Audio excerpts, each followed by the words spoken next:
Imagine a bustling medieval city. The year is 1200. Narrow, cobbled streets teem with merchants hawking their wares, their cries intermingling with the clang of blacksmiths' hammers. The air, thick with the scent of wood smoke and spices, carries the promise of opportunity and the threat of competition. In this vibrant, chaotic world, a new force was emerging, the Guild. Born from the ashes of the Roman Empire, medieval Europe saw the rise of towns and a burgeoning trade. Merchants and craftsmen seeking protection and stability banded together to form guilds. These guilds would go on to wield immense power, shaping the social and economic fabric of medieval life. From the outset, guilds provided a crucial safety net for their members. In an era lacking social security, guilds offered protection against illness, disability, and old age. These organizations pooled resources to support members in need, ensuring their livelihoods were protected. This collective spirit fostered a strong sense of community and solidarity among guild members. Guilds were not solely charitable organizations.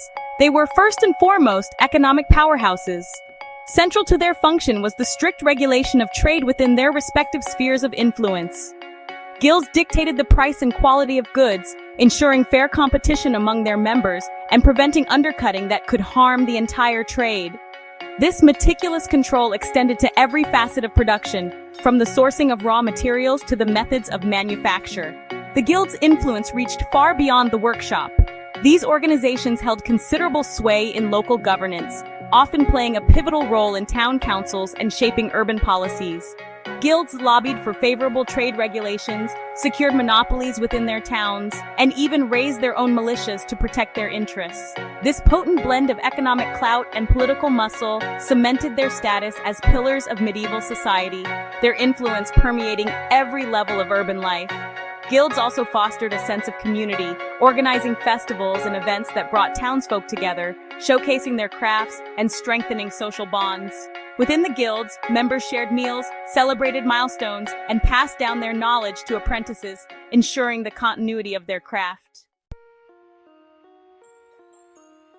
To become a member of a guild was to embark on a lifelong journey of learning, discipline, and unwavering dedication. It was a path that demanded not just skill, but also a deep commitment to the values and traditions upheld by the guild. Entry was no simple matter. It required a combination of talent, opportunity, and often the right connections. Aspiring apprentices, typically young boys in their early teens, were indentured to a master craftsman for a period of 7 to 14 years. This was a significant portion of their lives dedicated to mastering their chosen craft. During this apprenticeship, they received no wages, but were provided with food, lodging, and most importantly, rigorous training in their chosen craft. The master craftsman was responsible for their well-being and education, ensuring they learned the intricacies of the trade. Apprentices learned every aspect of their trade, from the most basic tasks to the most intricate techniques. They observed, practiced, and gradually perfected their skills under the watchful eye of their master. Their days were long and arduous, filled with menial chores and endless practice. Every task, no matter how small, was a step towards mastery. But it was through this demanding system that skills were honed, knowledge was passed down through generations, and the high standards of craftsmanship, synonymous with guilds, were maintained. The guilds ensured that only the best were recognized as true craftsmen. Upon completion of their apprenticeship, these newly minted journeymen, as they were called, were finally free to sell their labor, though not yet permitted to set up their own workshops. This was a significant milestone, marking their transition from student to professional.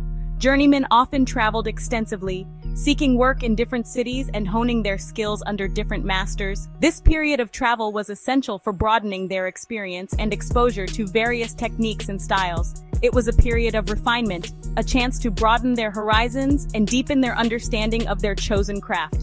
Each new master they worked with offered a unique perspective and set of skills. Guilds wielded immense influence, shaping the economic and social fabric of medieval society, ensuring that their members upheld the highest standards of their trades. They were the gatekeepers of quality and tradition, playing a crucial role in the community.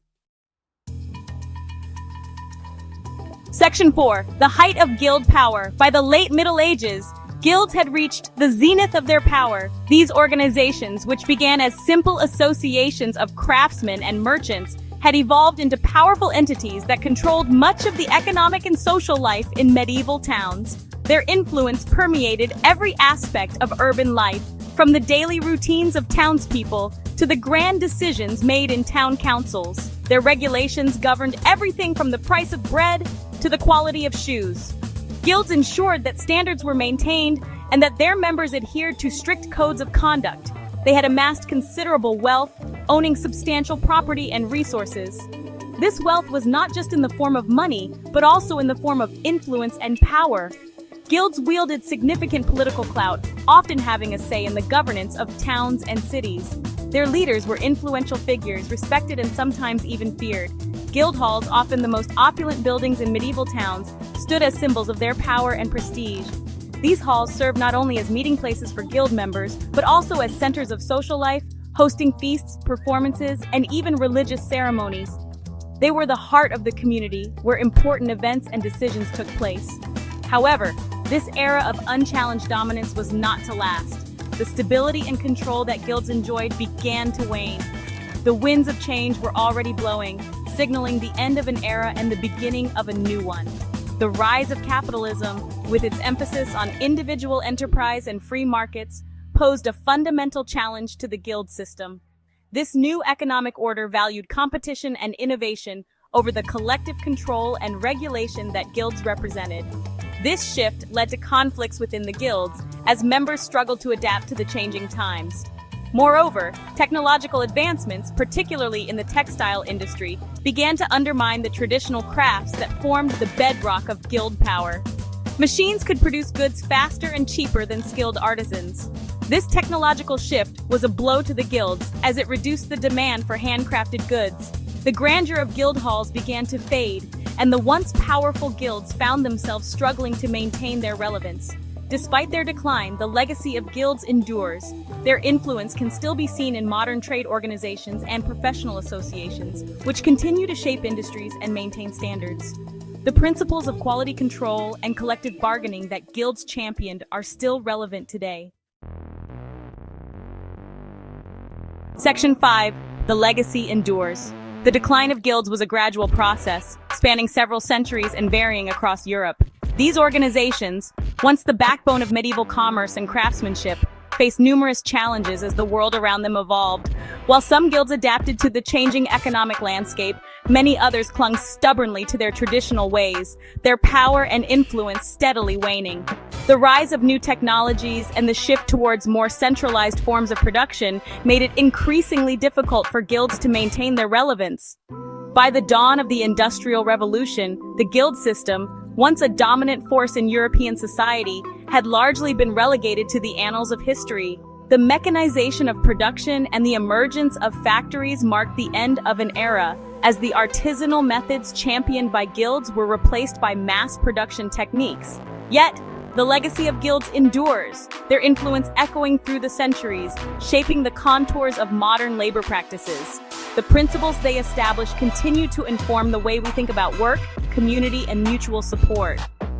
Many of the principles that underpin trade unions and professional organizations today, collective bargaining, standardized training, and the protection of workers' rights, have their roots in the guild system of the Middle Ages.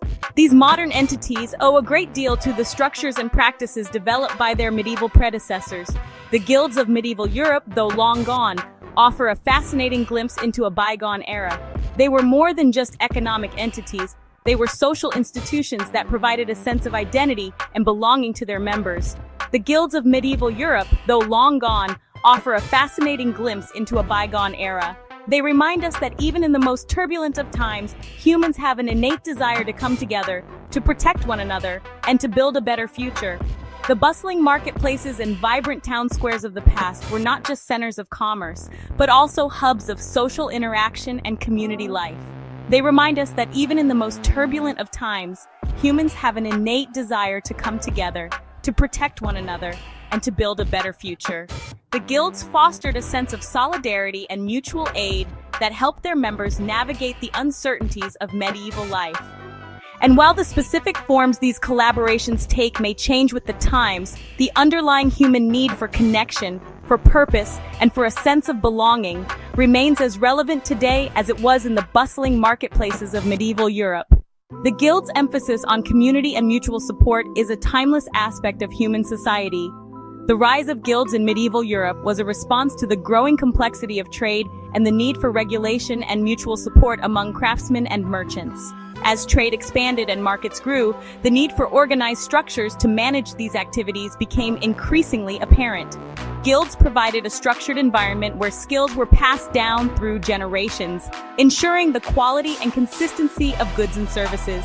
This system of apprenticeship and mentorship was crucial in maintaining high standards and preserving the knowledge and techniques of various trades. Apprenticeships were a cornerstone of the guild system, offering young people a pathway to mastery and a secure livelihood. These apprenticeships were not just about learning a trade, they were about becoming part of a community and upholding the values and standards of the guild. Guilds also established rules and standards that protected both the consumer and the producer, fostering trust and reliability in the marketplace. These regulations ensured that goods were made to a certain quality and that business practices were fair and transparent. They played a crucial role in mediating disputes and ensuring fair practices, which contributed to the stability and prosperity of medieval towns and cities. The Guild's ability to resolve conflicts and maintain order was a key factor in their enduring influence. Beyond their economic functions, guilds also had a social dimension, organizing festivals, feasts, and religious events that strengthened community bonds.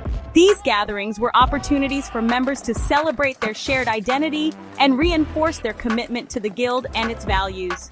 The enduring legacy of guilds is a testament to their significant impact on the social and economic fabric of medieval Europe, an influence that continues to resonate in modern times. Their contributions to the development of trade, the preservation of skills, and the fostering of community are lasting reminders of their importance in history.